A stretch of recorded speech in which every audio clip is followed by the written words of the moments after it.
Welcome into the New Orleans Pelicans Podcast presented by SeatGeek, a podcast dedicated to everything you need to know about the squad. Yeah, Ingram's in his face. I don't blame him. It didn't go after the basketball, and Brandon Ingram's trying to protect. It's a joke, yeah, man. Brandon Ingram's upset. I'd be upset, too. Yeah, Brandon Ingram's upset because Brandon Ingram's saying, look, man, that ain't basketball. The New Orleans Pelicans Podcast starts right now. Welcome to the Pelicans Podcast, presented by SeatGeek. I am Joe Cardosi, joined by the sleepless Jim Eichenhofer. Jim, I woke up screaming today, but not the normal way. I woke up screaming today because I'm enthused in a weird way. I think a lot of people were bummed out about that loss, myself included. It didn't feel good going home last night. But, I stopped checking the tweets after a certain point of just darkness. Smart. And as I thought about it, as I thought about the circumstances the Pelicans faced and all the adversity they had to deal with and all of the BS from one certain player they had to overcome and basically become zen about, I just feel like it's not a shameful result. I don't know. Today, I feel all right. Yes, Joe. I think in the hour or so or two or however long it took you and I and everyone else to go to sleep after that game, there was plenty of reason to be angry. I'm hoping to not bring too much of that anger to the podcast today, but it might happen. I can't promise anything. But, I think you're right in terms of how you described it. You wake up this morning, maybe you're still a little upset by the way that the game unfolded and some of the shenanigans and hijinks that we saw during the second quarter in particular. Yes. But, you take a step back this morning and you realize that they're 2-1 on the road trip and that they're still in good position. I mean, the ball's in their court as far as determining where they finish in the Western Conference seeding, their ability to move up, that kind of thing. There were a lot of good things that happened, especially in the first half, obviously. But overall, it's a loss. And it was, not to try to pretend that it wasn't important. It was an important loss in terms of... Yeah, I'm not trying to shake my pom-poms like, hey, don't worry about it. But, I'm trying to be reasonable. They had an opportunity on the table there that they weren't able to take advantage. I think if they won that game, you'd be really looking at, they would have been in sixth place. You'd be looking at that they have a really good chance to not only avoid the play-in tournament, but heck, even maybe move up another spot or two from there.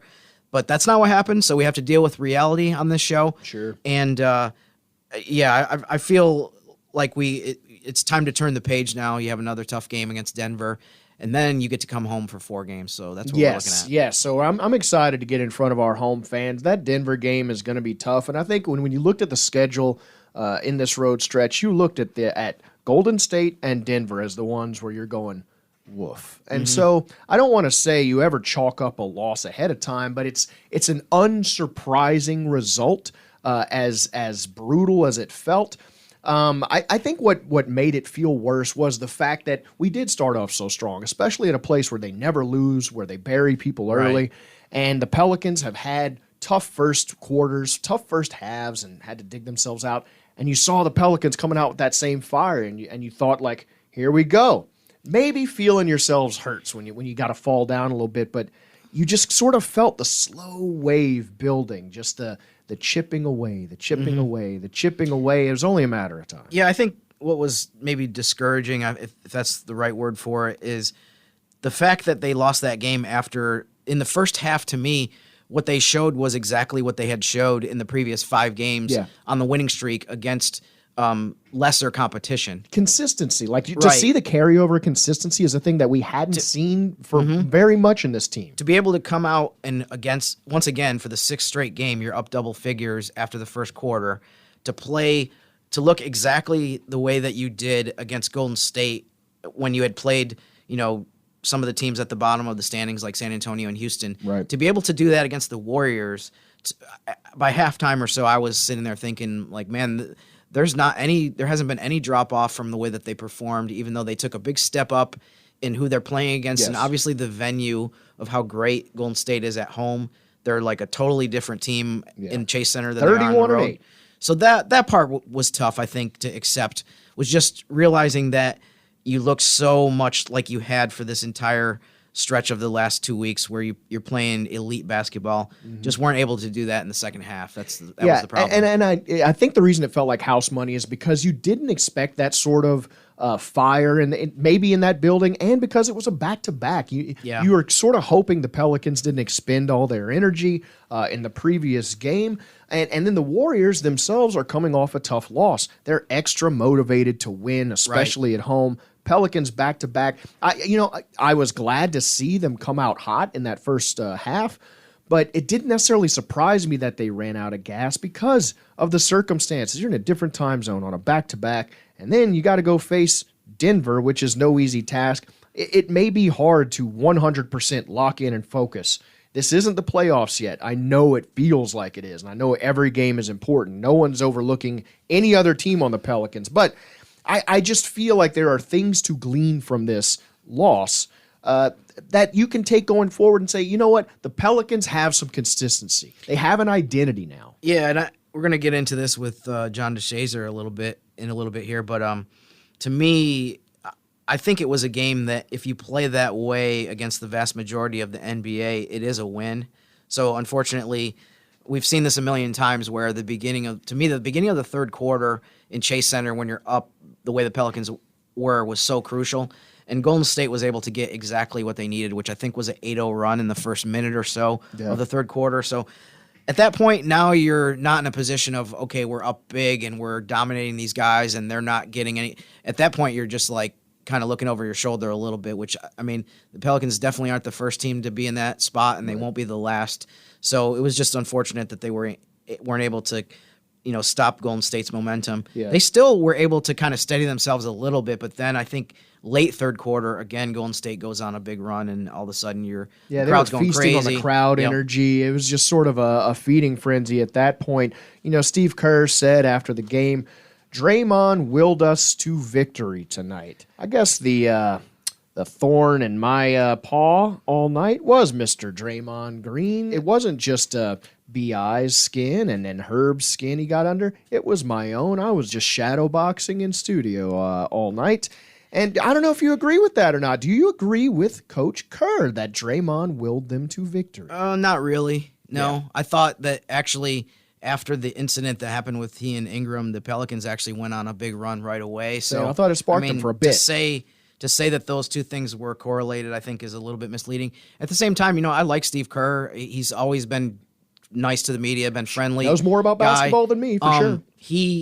But what else is he going to say? Yeah. He's not going to be like, Draymond was close to getting ejected once again because he can't control himself. Right. And we wish the Pelicans took off. He didn't. But luckily, we were able to come back from down 20, even though despite some of the stuff that he did. So, I understand what he's saying. You kind of have to take that with a grain of salt. And if he genuinely believes that, that's his right too. People would say the same thing about the Pelicans if they said something that was super propagandized. Yes. So that's fine. But no, I'm with you on it. It was so frustrating what Draymond did during the game last night. And let me preface this, what I'm about to say, with two things. Is this a Jim rant, by the way? I'll let you decide.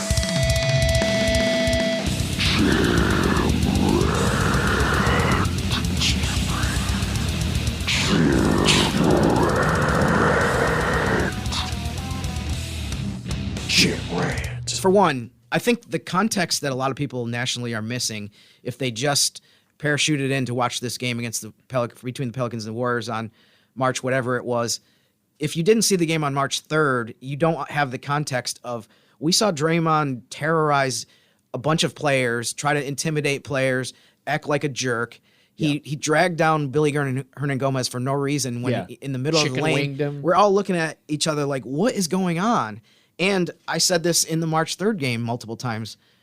What is he doing? Like, why is he still in the game? Yeah. And a lot of those aren't like basketball plays. Right. He acts like a guy on bath salts on the court half the time. And the crazy thing is, what he did last night was probably 10 times worse than what he did March 3rd. Yeah. And I shouldn't speak for everyone.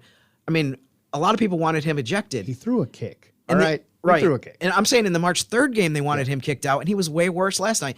The other thing I'll preface this with is, people might say, and of course you're always going to have fans from the other team that jump in and try to explain basketball to you or explain no, this is 90s, this is tough basketball. Yeah. But I feel I didn't need this, but it was funny to see just across the board nationally, people that have no stake in the Pelicans versus Warriors, no dog in the fight. There were so many people who were like, get this guy out of the game. Yeah. So, I mean, it's not just us saying as Pelicans people, especially a nationally televised TNT game. I was checking the tweets, and it was funny to watch fans of other teams being like, "What is he still doing in there?" Right, and so it was ridiculous. It was just, I'm sitting there stunned, and I'm sure a lot of people saw this. I tweeted that he can't stay in this game, that he has to go, and then 2 minutes later they go to the replay and they say that there's no additional penalty. I'm like, what does it take to get an additional penalty then based on what he did? So, but I mean, I do think that Herb should have been penalized for his back getting in the way of Draymond's foot. Yeah, I mean, it was multiple times. How could Herb hit Draymond with his back like that? I know 3 or 4 times on that play. So, but for the situation in general too, it reminds me a little bit of how in Major League Baseball, where a pitcher throws at a guy, right, and the other intimidate him, and the other team retaliates because basically when you have a situation where Draymond does what he did during the game and does stuff that's out of basketball norms, like the shoulder check to BI. Yeah, he's NHL checking BI. He's kicking Herb Jones multiple times. Yeah. If you're the other team, what's your recourse? Right. All you can do is say, "Hey, officials, get this guy out of the game so that we don't have to retaliate." Or let one of our guys get away with the same stuff. You have to protect yourselves, and that's why I use the baseball analogy. Sometimes if a pitcher throws at someone's head, the other team will do the same because they know if we don't retaliate, he's going to have it's going to be open season for him to do whatever he wants. Yeah. He wants, and he gets to redefine the strike zone. That's what they did with fouls all night. Right. That is my biggest issue. Is it's like if you let a guy do what he does and you don't kick him out of the game, you don't call the technicals when it's warranted, it's open season. Yeah. And it's like as the Pelicans, when BI gets shoved out of bounds, he can either walk away and Draymond keeps saying to him, calling him ugly names and saying disgusting stuff that he shouldn't be saying to BI. He can either walk away and have Draymond keep saying that for the next 2 hours, or he can get in his face and be like, "Dude, don't do that again." Yeah. If and you I do liked that again, seeing that fire from BI. I liked seeing him spike the basketball and get in his face and sort of show that we're not going to be just a finesse team you get to bully. Right. It almost made me like Dylan Brooks, and I hate to say that out loud, but just watching Draymond, I'm like, maybe Dylan Brooks is right. It was absolutely garbage. It was ridiculous what he did, and he put the Pelicans, like I said, in a position where they have to respond or he's going to keep doing that all night. We saw him do that all game on March 3rd. Yep. So it's like, there's 3 questions I have about the Warriors that just astound me. Yeah. Okay. One of them is, how does Steph Curry shoot threes the way he does from so far and be so accurate? Yeah. 39 points last night. Why are they so good in the third quarter? It's amazing. And then the third one is, what will it take for Draymond to be ejected in a game against the Pelicans? Yeah, I feel like Draymond. Have you ever seen that movie, The Last Boy Scout, where the football player's just running down yes. down I know the exactly field what you do with a gun. Yeah, I feel like Draymond could just do that, and they'd be like, just single tech, just one. Yeah. He still wouldn't get thrown out of the game. No. It's insane. He could just be running around the court with a lasso, just like whipping people, and they'd be like, "That's just his game, man. That's just old school basketball. Right. What are you talking That's about?" grandfathered in. That's something he's been doing his whole career. Yeah. I mean, that's just Draymond. He's been kicking people for 10 years. I mean, we can't tell him to stop now. What, you can't take a knee to the spine? That's just part of his game. Man, I just part of what I love about Herb is his cool and his calm, and plus he's from Alabama, just like me. But seeing him just clown Draymond after getting kicked in the head, there's no way I would have been that cool. And let's be honest, the people like, okay, it may have been accidentally kicked him in the head. These are the most coordinated athletes on the planet. Yes. I think they know how to use their legs and feet pretty well. Anyway, Herb got kicked in the head, and then he's waiting to make an inbounds play. Draymond's clapping, and really gave off the same energy as that little kid who was trying to guard Zion when he was in high school or whatever. He was really clapping and talking smack, and Herb just kind of looks at the bench. Sees Steve Kerr about to sub him out and goes, "Hey, man, your coach is taking you out of the game." Yeah, just that was hilarious. Calm and cool. That, I think, to me, almost made up for how bad the end felt, for how good that felt. I loved Herb's quote after the game too, where he talked about how he's like, some guys get caught up in all this stuff, other stuff that distracts them from the point of why we're here, which is to try to win the game. Yeah. So, I don't know, could there be two more different philosophies about how to carry yourself during a basketball game than Draymond and Herb? Draymond could be 1 for 8 and have 2 points, and he'll still be screaming into the crowd and screaming at the opposing bench. And Herb is like, Herb could have 50 points in a game. I know he doesn't care about that. Maybe a better stat. He could have 12 steals and 8 blocks, and he still would be like, you know what, I'm going to run back on defense. Oh, there's another team bench here. I didn't even know you guys were here. So right, yeah, exactly. It's just polar opposites. That's why it feels like rooting for the good guys for sure. versus the bad guys. It's maybe it's the 80s kid in me. I just love the good guys and bad guys stuff, and man, last night made it easy. You know what? Speaking of the good guys and the yin to the yang to the bad guys, this is Mr. John DeShazer's time because the man is back on the road with the team. So glad to have him back with Graf for these calls. And you know what? It was a weird atmosphere there in San Francisco, but JD weathered it well, and he kept Graf in check as well as he could. So let's get to our color analyst, Mr. John DeShazer.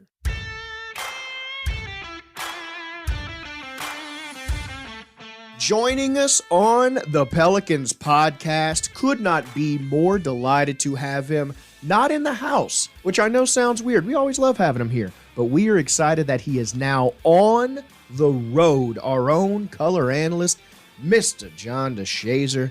How are you doing, my friend? Doing well. Getting back on the road is an experience. I haven't been on the road since last spring, the playoff series, and man, I might not have done the wisest thing yesterday, leaving Phoenix owners meetings and going to San Francisco to meet the Pelicans there for that game, and then we're flying overnight to Denver to prepare for Thursday's game. But hey, this is what this part of the job. So I'm glad to have the job, but. Yeah. So let's get into it. You sleeping in some sort of isolation pod to adjust to all the time zone differences or something, man? We just want you right because we need you to be the balance to Graf. I'm telling you, I did wake up and not know where I was.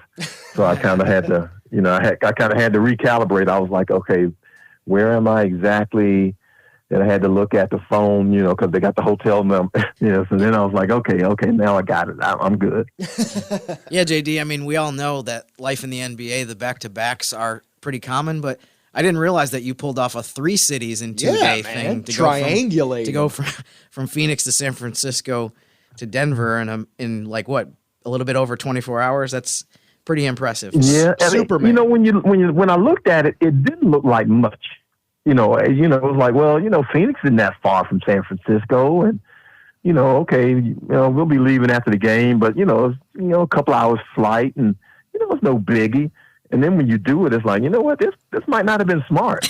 Yeah, so there's a big difference between like my fingers on a map and the actual time on a plane. I realize that sometimes way later myself, man. So how are you feeling? I know you were back in the road. How was the atmosphere last night? I know, the Warriors started a little slow. And, for us, it was a great first quarter, especially the Warriors tend to bury people at home early. And so in that first quarter, I was feeling pretty good, man. I was riding a high, and it seemed to take a while for the fans in the arena to get into the game. It was a slow build, but, man, they were loud at the end. What was the atmosphere like over there actually in game? Yeah, I had never been. This is my first time going to the Chase Center. So I hadn't been to the new place. I was accustomed to Oracle, which, is a relic, but was extremely loud. So loud that they thought, that they were accused of pumping in crowd noise. Yeah. And so I had never been to the Chase Center.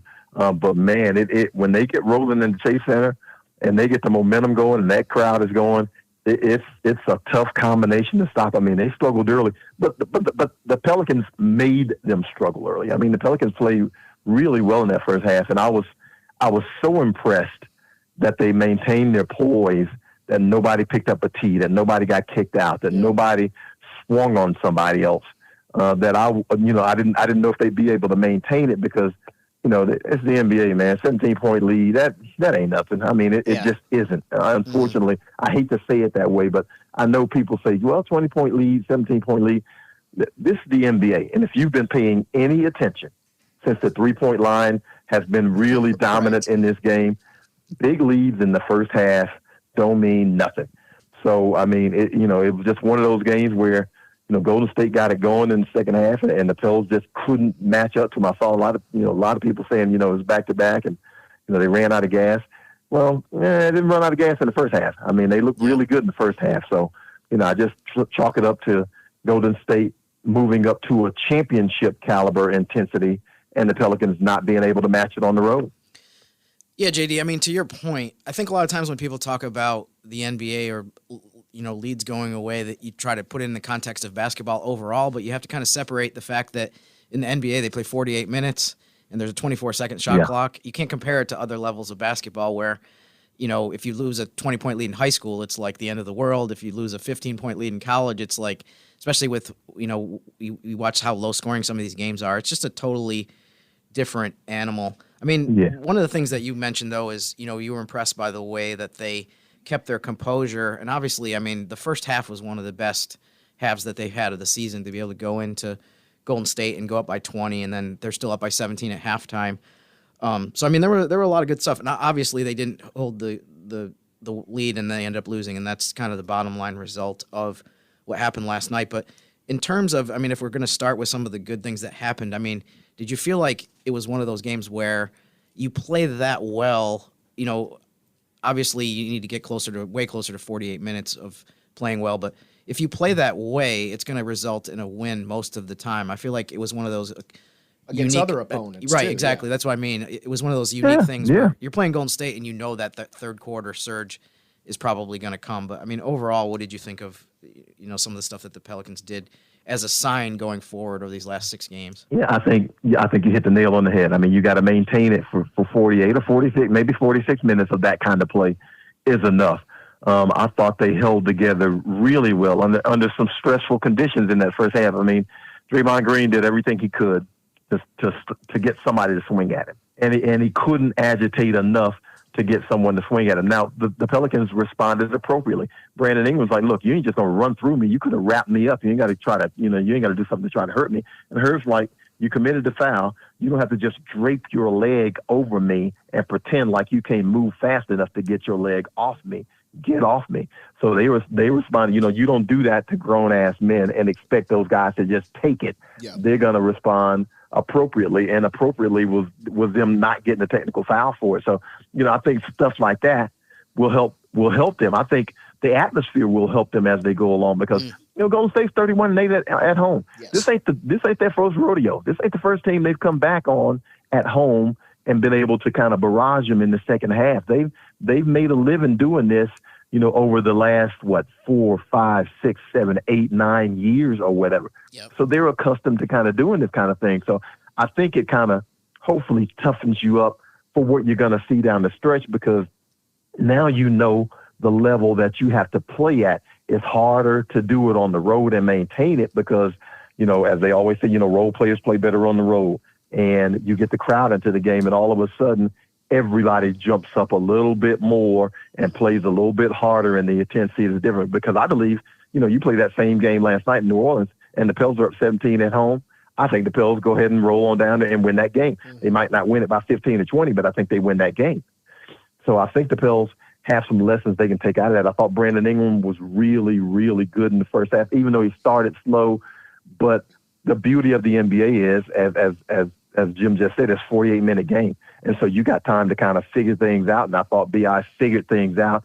I thought Trey Murphy gave him a good helping assist. I wasn't crazy about the fact that Jonas got eight shot attempts in that game. I thought he could be utilized a little bit more. And I thought maybe the Pelicans kind of said, well, they're going small, so we got to match what they're doing. When, I think, sometimes you got to say, okay, this is what we do, and they're going to have to match what we do. So I think, I'd like to see a little bit more of that. That's the thing. I mean, you saw a lot of Dyson Daniels minutes, and it seems like he's just struggling out there. And sometimes it seems like we're trying to react maybe a little too much with our rotations and our lineups. Do you sort of feel like we need to shrink our rotations and just sort of set our lineups a little more going forward? Well, it's that time, and you have to be who you are. Now, what are the Pelicans? Are the Pelicans an inside-out team? Are the Pelicans a Brandon Ingram ISO team? What are you? Because now is the time to be exactly what you are. You can't play to other teams' strengths. Golden State started Jonathan Kuminga last night. They went small. Yeah. And so Jonas Valanciunas has a distinct advantage over his defender, which is, Kuminga commits a couple of early fouls, and the next thing you know, Kevon Looney's got to come in the game because, the Pelicans are able to take advantage of it. So you play to who you are and force them to adjust to you, because you should be able to take advantage in that situation. And unfortunately, and the Pels did that in the first half. They were able to take advantage of that in the first half. And then it gets to the second half, and it just kind of goes a little bit sideways. But, you might need to shrink the rotation. I mean, we know Larry Nance looked as fresh last night as he's looked in a while. Good. He looked healthy. He looked bouncy. He looked really active and animated. And so that's a good sign to see. But Dyson, I'm just not sure where his confidence level is. And you want to believe it's there, but you see him do a lot of things, and it's like, Dyson, you got to shoot that. Dyson, you got to be more aggressive there. Dyson, they're begging you defensively to take them, and you'll take the first step, but then you'll try to pass, and everybody's playing for the pass now because they know you don't want to shoot it, and you can't be out there like that because now you're 4-on-5 on offense. Yeah. You're 4-on-5 on offense, and that doesn't help you spread the floor, and that doesn't help your offense be fluid if they don't think you're ever going to shoot. So, from that standpoint, he's got to, whatever it is that's going on with his confidence in terms of scoring, he's got to get through that, and hopefully he can get through that wall. But because otherwise, you're getting into these crucible of games, and points are at a premium. Yeah, you need stops, but you got to score too. Yeah, I think one of the things for Dyson, I mean, you watch in a game like that, in the atmosphere like that, good, bad, whatever you want to say. I mean, there's just a lot that's going to come out of a rookie being in the position that he's in. I mean, I feel like this is definitely going to benefit him a ton down the road. But I mean, it is a lot to handle to try to be in this position, in some of these, in a game like that. But JD, I mean, kind of big picture, stepping back a little bit. When we look at this road trip, obviously last night didn't end well, but I mean, they're 2-1 so far on this road trip. Yeah. And if you go back to the stretch before that, they won a couple games and have been pretty dominant. I mean, how much differently do you look at, this closing stretch of 6 games? And fortunately, they have a 4-game homestand as well, based on the way that they're playing or what they've shown on the road trip, maybe compared to how we were looking at things a couple weeks ago. Man, I think they play well enough to where they should have enough confidence to where they feel like they can beat any of these teams. Now, you're going on that home stretch, and that back-to-back Sacramento, Memphis is just vicious. But who knew Sacramento was going to be Sacramento this season? But still, I mean, now you've built up some confidence. You've seen that. Okay, we can stop people, we can score on people, and we've been able to do it on the road. Now we should be able to take that home and use the kind of things that Golden State just used. You get back home in the Smoothie King Center, and you're playing that way. And the crowd's going to be electric, and that can carry you. And that's when those role players, that's when, maybe Dyson Daniels does play a little bit more. And I don't want to be too harsh on the young man because he's playing backup point guard, basically. Mm-hmm. I mean, he's in a tough position as a rookie because you don't have Jose Alvarado, and he's doing a lot of things in terms of playmaking. So he's got a decent amount of responsibility. And, I guess we want to see him grow and develop, and be this guy or that guy. And it takes time in him. If he's still 19? I mean, that birthday game is basically the game where he started his struggles. I don't know, maybe when he flipped from 19 to 20. It's just, you start a new decade, you got a 2 in front of it now, and he's trying to figure himself out. I went through it too, but I wasn't a basketball player. Here's the thing, man. We talked about the schedule ahead. We talked about the woes that we're facing. We don't know what's going to happen with Zion. So we're going to kind of leave that out there. Who knows? We hope for the best. But as constructed, this team, it seems like they've started to fix some of their own woes. Trey Murphy starting to fix some of that shooting that we were missing. BI's looking good. CJ's been consistent. What do you think we need to do as a team, as constructed right now? Let's just leave Zion out of it. For the schedule ahead, how do we weather it? How do we come out of this still looking like a playoff team? Well, I mean, I think they have good pieces. I mean, this is the same crew basically outside of Jose Alvarado missing that went to the playoffs last year. So they understand, and they've got a recipe. So I think they understand what needs to be done. Now, they've got to play to a certain intensity level. And I think they played to that level for that 5-game winning streak. I think they played to a pretty high intensity level. It dipped some in the second half on the road against Golden State. But, some of the things you got to be able to make sure that you can maintain, they're going to have to. And the rebounding was dead even last night. Yeah. 41 apiece, 11 offensive rebounds. But it didn't look like that. Right. Because Golden State got critical offensive rebounds. Kevon Looney won that game last night. Yeah. I know Steph had 39, but Kevon Looney won that game last night with a couple offensive rebounds and kickouts, and they end up getting threes off of it.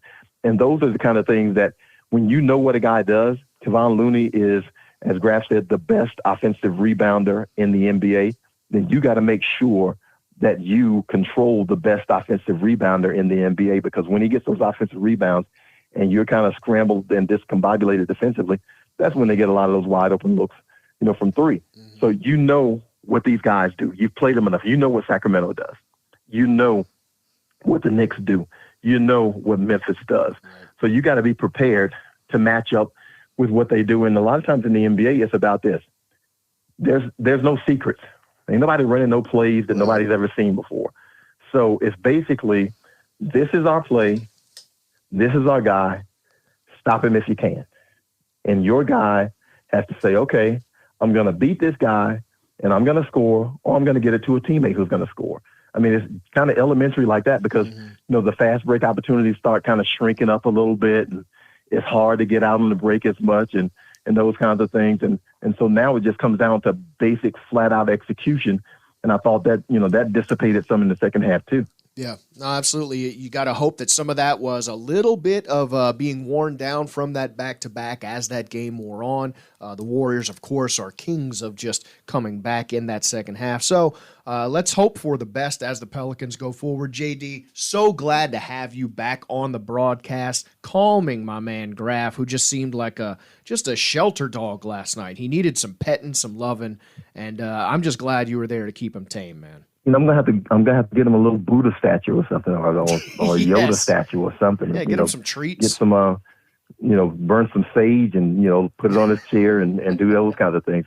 I mean, well, the guy says, hey, he's an acquired taste. He says, hey, either you love him or you don't love him, but once you start liking him, he's addictive. But he gets into it, and right. His moods swing, and that's one of the beauty and some of the beauty of Graf is is that he does have those mood swings. Right? Yeah. Well, you were his Dr. Phil last night, and you did yeoman's work. So we appreciate you keeping him on the even keel. We're just so glad to have you back on the road, just back on all the broadcasts for this home push. And man, let's go, JD. I'm really glad to be back, and especially. Glad to be working with this crew, man. I love doing the podcast with you and Jim because, I like talking hoops anyway. And, Jim always, Jim never fails to educate you on something. Just a delight, something that you thought you knew, but you didn't know. And he just pops it out there and it's like, oh, I had no idea of that. Yep. So, it's always good to be with you guys. I appreciate that, JD. Yeah, no, thank you so much. You and Jimmy the Brain Eichenhofer keep me grounded as well. We'll be seeing you soon, talking to you again tomorrow for that big game in Denver. Thanks a ton, JD. Hey, I appreciate you guys having me.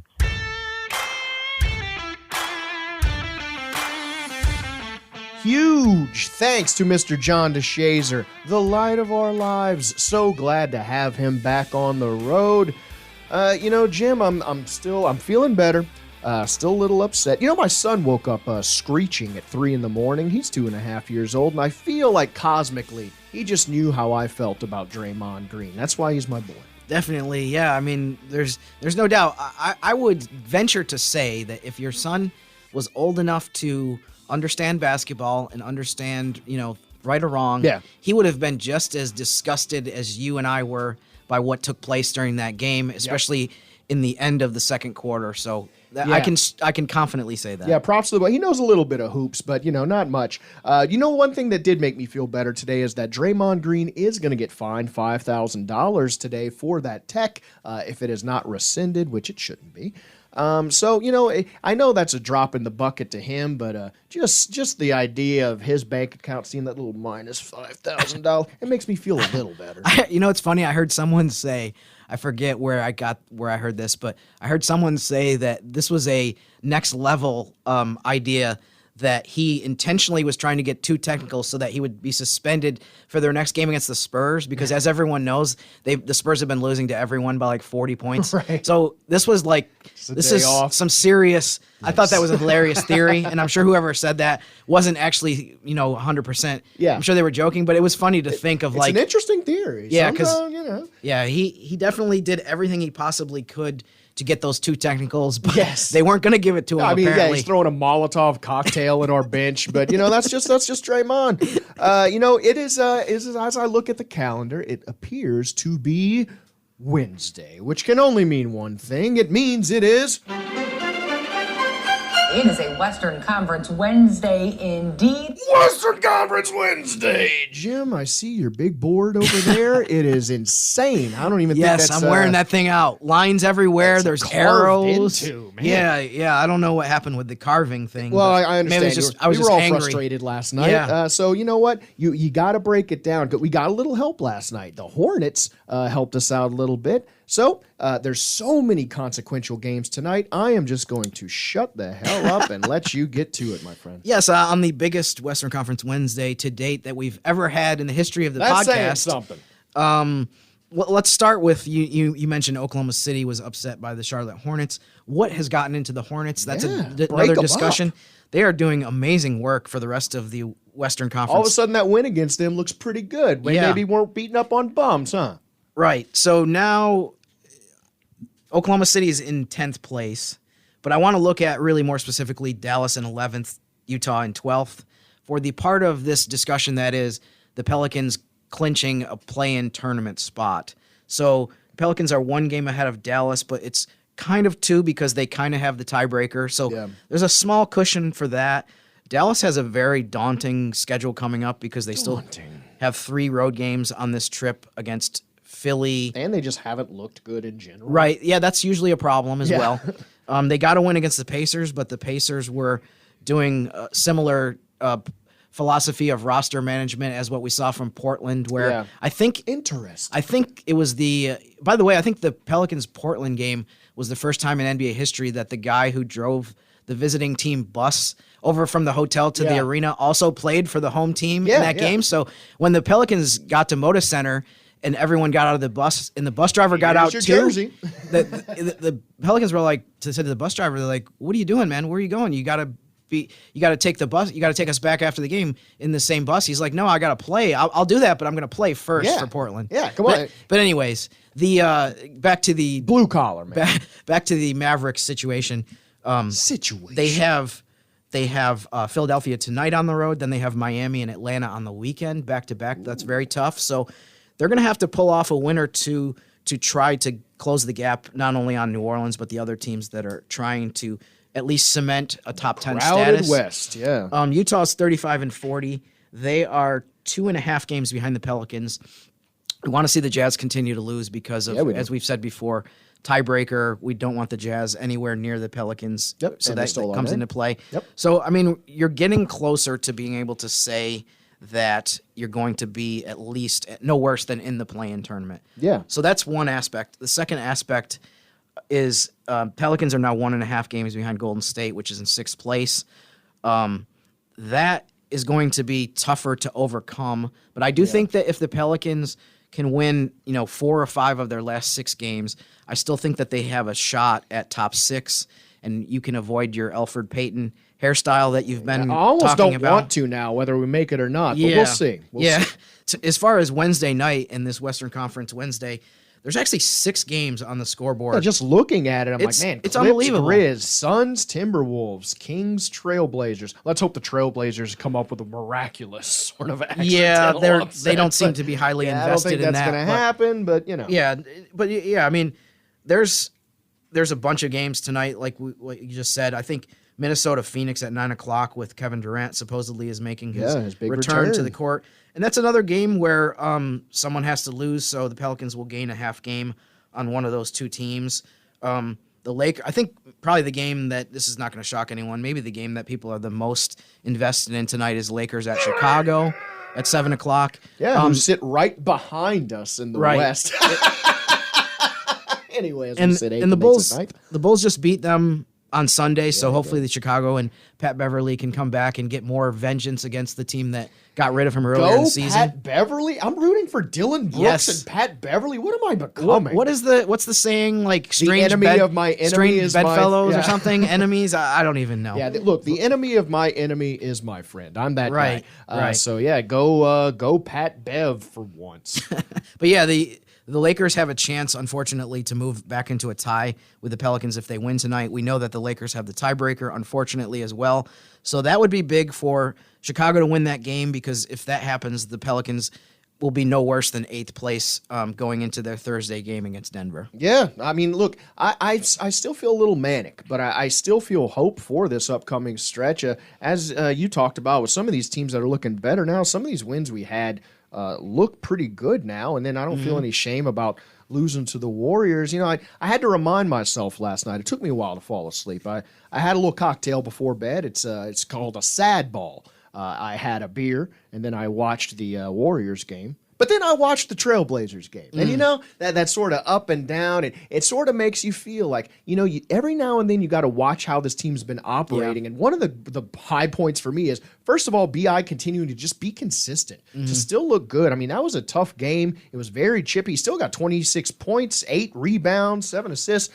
And then, you know, the other big factor that I think has just been huge, and I don't know if it's under talked about because everyone's been loving him, but Trey Murphy, it just seems like we're watching his emergence in real time when we need it the absolute most. I mean, he has just been shooting the cover off the ball, dunking on people, just showing his versatility. It's just been so great to watch his emergence, and he just seems like he's going to be such a huge factor down the stretch. Yeah, he didn't have the volume in Tuesday's game against Golden State that he's had in some of the recent games where he had 40-plus against Portland, and then he made 10 threes against the Clippers. But, I mean, if you look at the numbers, you take that every night. He had 21 points. He was 6 for 8 or 6 for 9 from the field. I think he was 4 for 5 on threes. I mean, that's awesome. You get that from that guy. I mean, he's probably not going to shoot 80% from 3 in every game. I would think that'd be some kind of record. That's unreasonable to expect. But, I mean, the level, like you said, the level that he's been playing at and shooting at on this road trip is through the roof. So, once again, great sign. If they get some of those performances like that, they have a chance to finish the regular season really strong, beat some of these really good opponents. And fortunately, in the last 6 games, I don't want to promise anyone, but I'm hoping that there won't be any body checks of players on opposing or Pelicans players on fast breaks. So let's hope that we can have some clean, fun basketball. Yes. And hope for we just want to play some basketball. That's all. Yeah, we just want to play a game. Seeing Jonas come up a little hobbled when he got pushed in that game too made me a little scared. He was okay, but he was sort of flexing that ankle. I don't want to see anybody messing with our players anymore. Look, I'm glad you're here, by the way. You're a numbers guy. I was not a math dude. So Trey Murphy, have yourself a month. You know what? Here we go, Jim. I am ready for another day. I am ready for another game. Nuggets or nay. I am not afraid. Let's just see what happens. I feel like the Pelicans are finding themselves, and maybe we can surprise some people in this little stretch. Yeah, and, you know, certainly in the situation that they're in where every single game is crucial and you want to try to get as many wins as possible, you don't ideally want to be playing against the number 1 team in the West that's really good on the home court. But I do think, though, that this is another really good opportunity for the Pelicans. Again, it's on TNT.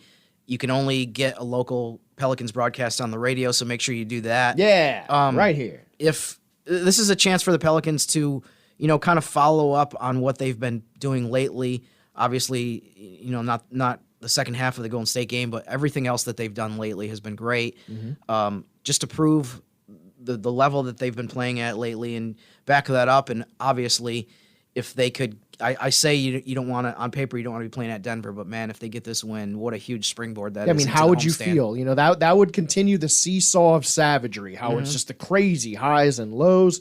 But, you know, here we go. Look, according to opponent winning percentage, the Pels have the league's hardest schedule remaining. And that seems daunting. But remember when they said we had the easiest schedule and that sort of seemed off? Who knows what can happen? So let's just roll the dice and hope the Pelicans can make some hay. Jimothy, thanks for walking me through this today. I was having a tough one, sort of just laying on the floor, staring at the ceiling. And then Jim came over, knocked like, hey, man, you want to do a podcast? I was like, sure. And, I think it helped. Yeah, that's exactly how it unfolded. Is it Wednesday? It's not like we have a Monday, Wednesday, Friday No. schedule or anything. Yeah. It's just it's amazing how coincidentally it always ends up being Monday, We're just Wednesday, in Friday. sync. Yeah, it's odd. Yeah, no, I'm looking forward to the last few games. I mean, this is what you want. You want to have the chance to win games and improve your position in the playoff seedings and the ladder. Something. What's more fun than that? This is going to be a lot of fun. Yeah. And like we said earlier, I'm sure we'll get into this on Friday's show, but I mean, I think this homestand is going to be awesome because of the competition that you're going against and just what's at stake. I feel like this is going to be, maybe setting aside the Phoenix December series, this is probably going to be the closest that we see back to playoff atmosphere in the Smoothie King Center without it actually being the playoffs. Yeah, absolutely. So get out there, get loud. Let's see you dressed crazy. I want it to be a raucous atmosphere. Let's terrorize these teams as they come to our house.